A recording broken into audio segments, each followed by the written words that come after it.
ನಗುಮುಖ ಯಾವಾಗಲೂ ಇರ್ತದೆ. ನಾನು ಅಳ್ತಾ ಇರೋದು ಯಾವಾಗ?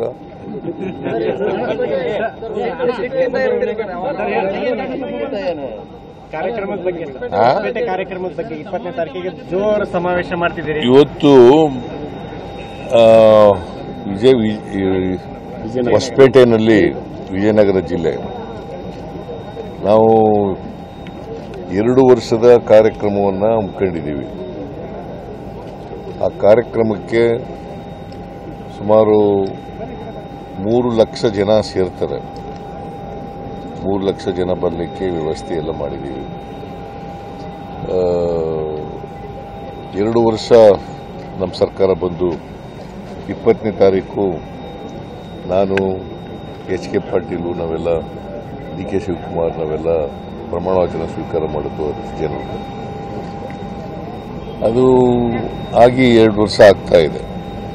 ಅದರಿಂದ 2 ವರ್ಷದ ಪ್ರೋಗ್ರಾಮ್ ಒಂದು ಮಾಡ್ತಾ ಇದ್ದೀವಿ. ಬಹಳ ಮುಖ್ಯವಾಗಿ 1 ಲಕ್ಷ ಹಕ್ಕುಪತ್ರಗಳನ್ನು ಕೊಡ್ತಾ ಇದ್ದೀವಿ. 1 ಲಕ್ಷ ಹಕ್ಕುಪತ್ರಗಳು ಮತ್ತೆ ಬೇರೆ ಬೇರೆ ಇಲಾಖೆಗಳಿಂದಲೂ ಕೂಡ ಪ್ರೋಗ್ರಾಮ್ಗಳನ್ನು ಮಾಡ್ತಾ ಇದ್ದೀವಿ.